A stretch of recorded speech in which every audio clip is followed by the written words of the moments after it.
I have been given the task tonight of giving you the ideas and a little bit of the background and the history of how something like Quikrete that you can buy at Home Depot became a dental material, and how a company like Septidont has taken that to another level and been able to make it a product that is much better when we use it for our patients. So that's my task for tonight. I bring you greetings from the University of Minnesota. We're one of the places around that is colder than you guys are here in Chicago. So we'd be happy to ship you some of the cold weather down here though too. Although I have seen some of the photos of Lake Drive with the huge snow drifts and the ice from the lake and everything, and it looks pretty bad. All right, there we go. All right, so we are going to talk about all of the technology that I'm going to talk about and how this went from Portland cement to these great products that we're talking about tonight.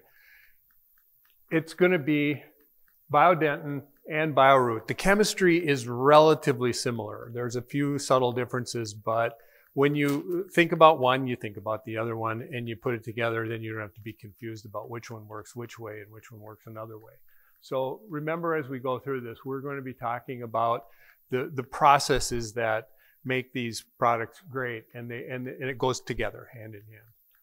So let's talk a little bit about cement, more importantly, Portland cement, and how it got to dentistry. The ancient Egyptians and the Romans and a lot of those people were using these calcium hydroxide cements that they were able to mix with other materials and create buildings. And that's how they did it.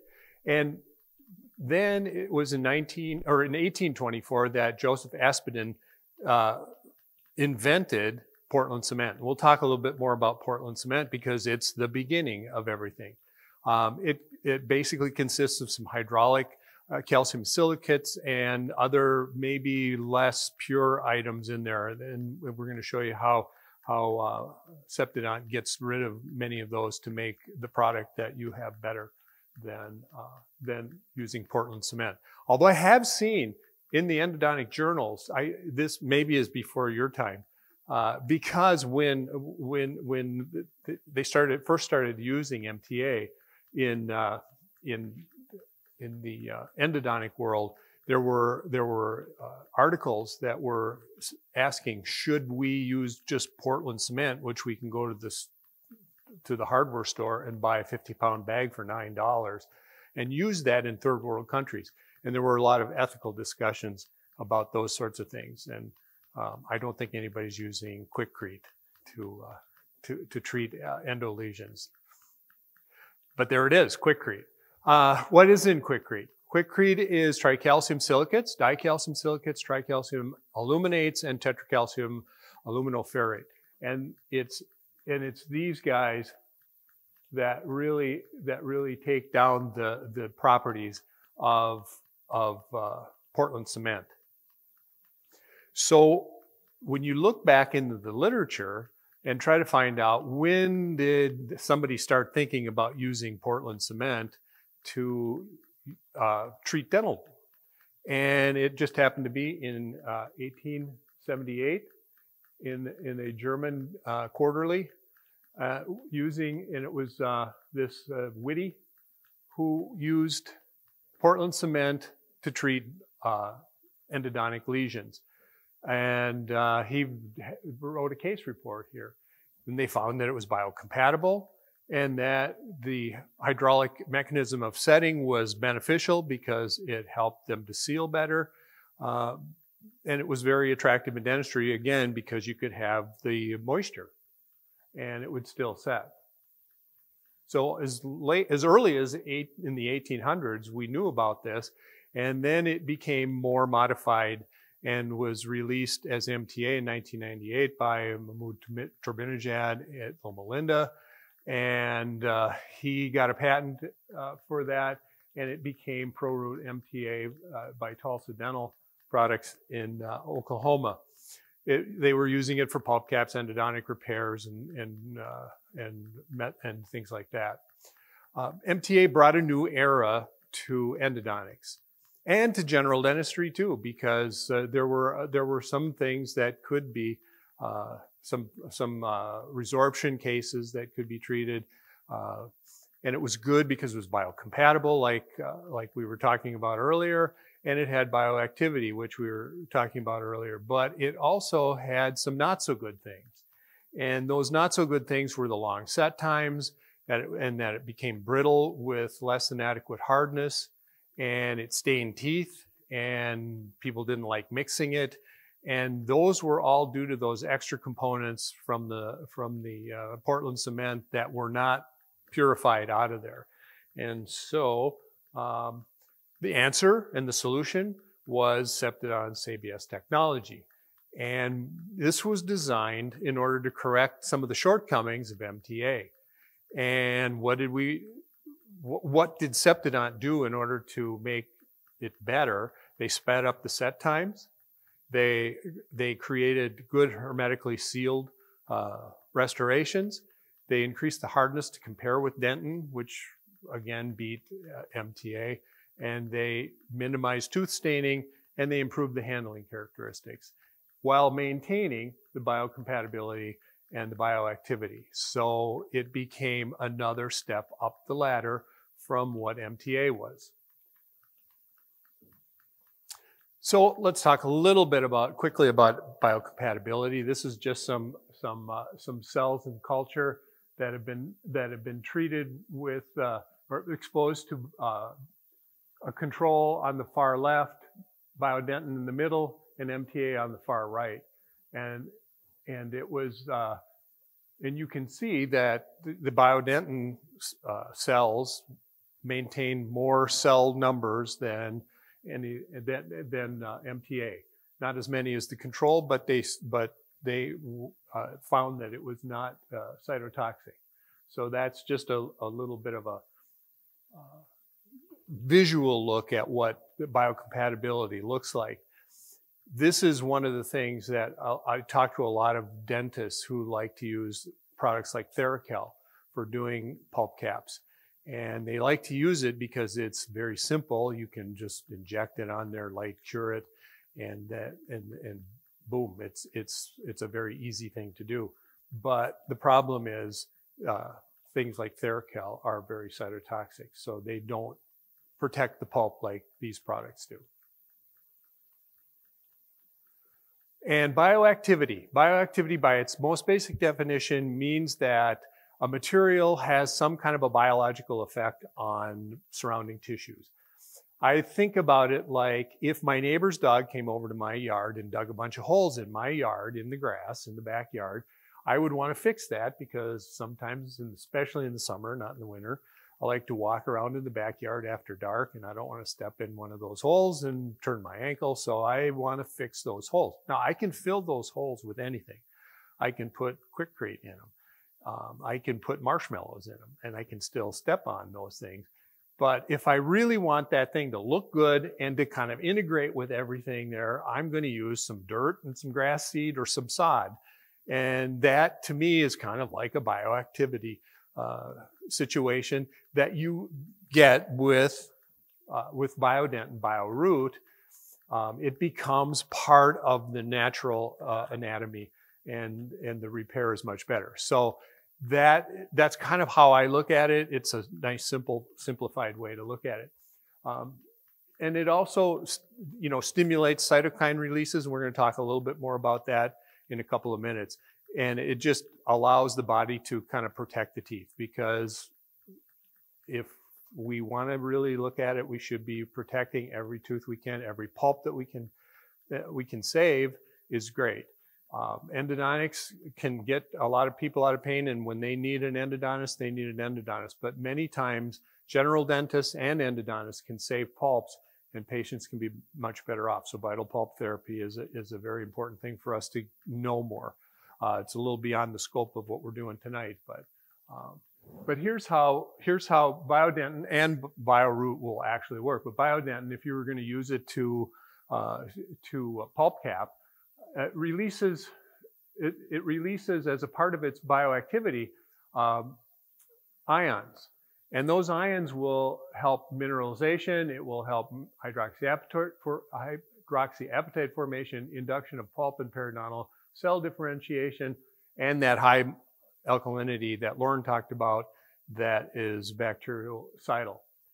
They also will stimulate cytokine release, transforming growth factor beta 1 angiogenesis. You can get blood flow into tissues that need blood flow to repair themselves, and it creates a hermetic seal around the repair.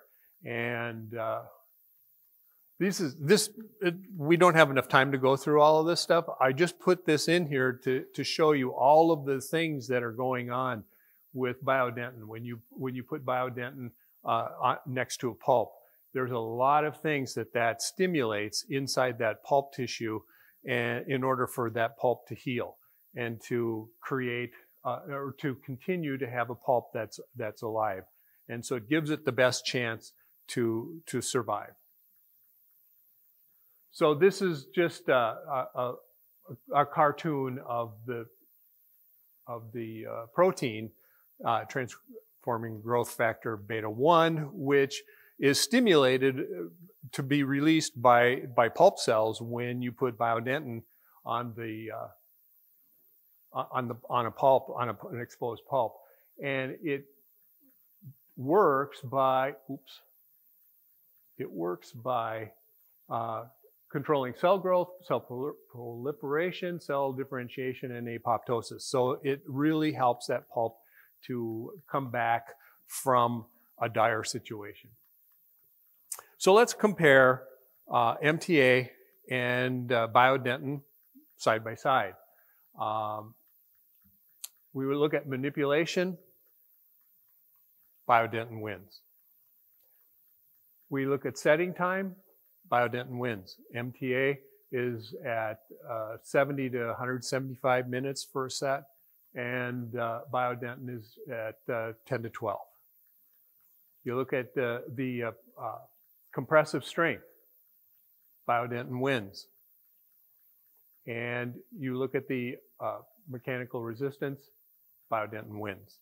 So lined up side by side, biodentin consistently wins over MTA, and I don't use MTA anymore in my practice at all. So this is what, again, we're here to talk about tonight, is these newer products or upgrades to great products, and we're making better products even better.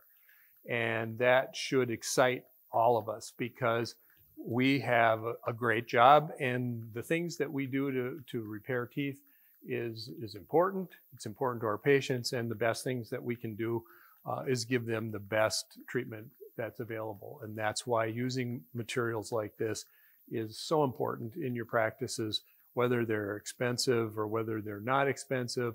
If they allow you to be the best dentist that you can, that's an intangible that you can never really refuse. So, Septodont improved the set time. They went from that 170 minutes for MTA to 10 to 12 minutes for biodentin. And they have special properties of their materials that allow that set, and continually working on improving the set times. And so they're not satisfied with where it is. Septodont is working hard to even make things better for us and make it easier for us to work with our patients.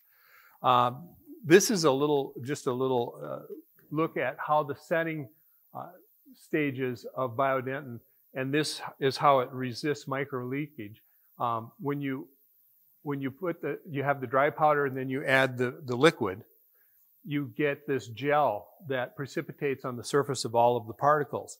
And that gel basically fills in all the voids, and it creates that early hermetic seal, and it allows the the biodentin to be sealing, because anytime we're working in the mouth, we're working in a microbial factory, and we need to protect that tissue right away. And this protects it right away.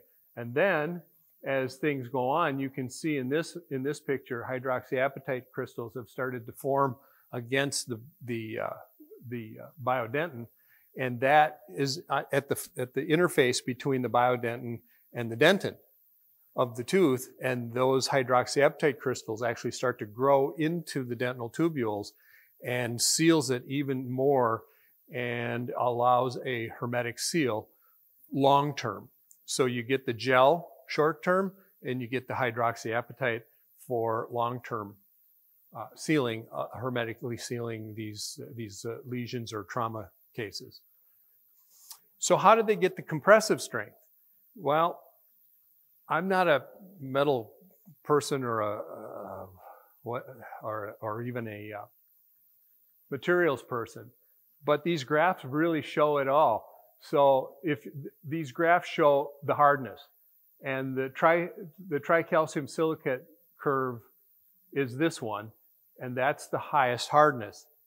And some of the Portland cement type products have all these other components in them because they aren't as pure as biodentin. And so you can see if when Septidont can eliminate these other components of the old Portland cement, that it allows the material to have a much higher hardness. And that corresponds to this.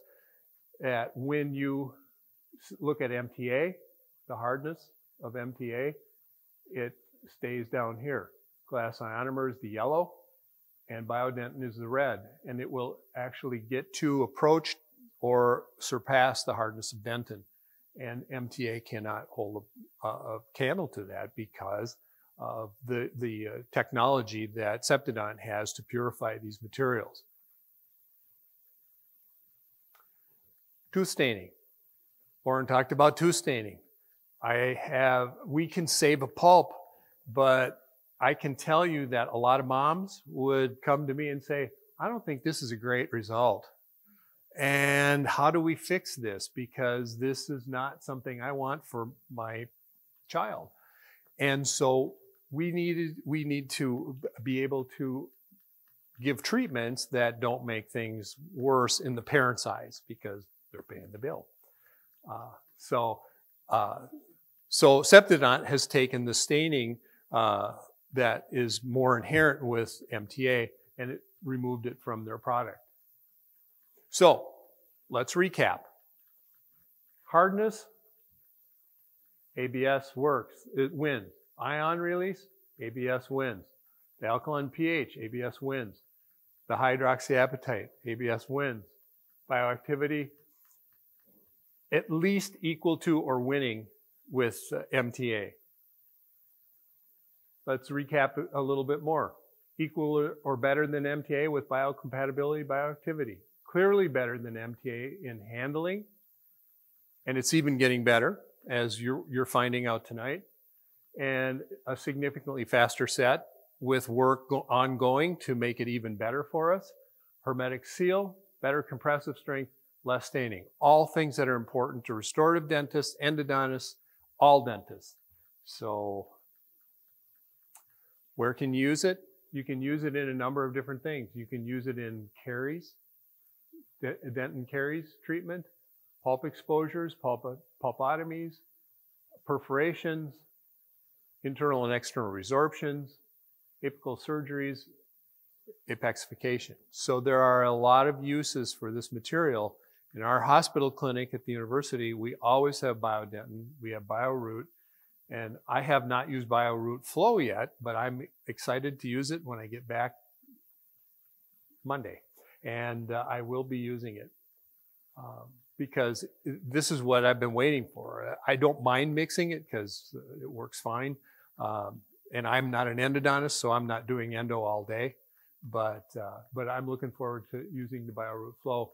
Biodentin is a huge part of our practice because we cover the emergency rooms for a big, huge metropolitan hospital. and we have 53,000 students at the University of Minnesota. And when you have alcohol and testosterone together, the best decisions aren't always made. So we get a lot of patients that have broken teeth, knocked out teeth. We get cases where somebody comes in to the emergency room and says, oh yeah, you know, I found my tooth in my pocket this morning. And when did you get it? Well, let's see, I think it was like last night or the night before. I'm not 100% sure.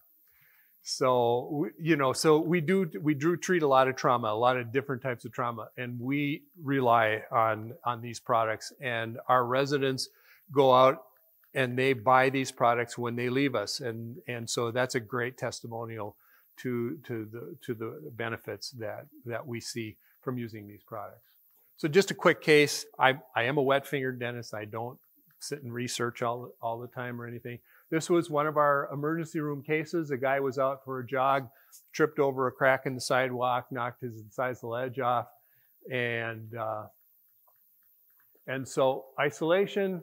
We're doing a spec type pulpotomy here. We're making a prep with a new diamond, and there's the prep and the fragment. We're just soaking to keep it moist. The biodentin in place here, and then we've bonded the fragment back on to this case. And the prognosis for this is excellent. And we've done a service to this guy because he doesn't lose his pulp, and there's a great chance that he won't lose his pulp unless he trips over the sidewalk again. So thank you for that. Again, I like to know how things work, so things like this make me excited. I've been to too many CE courses where I hear some dentists go, I don't even want to know how this works. I just want to know how to do it. So don't be like that. And thank you for listening. And learn how things work and use them to the best abilities of your practice and to protect your patients. Thanks.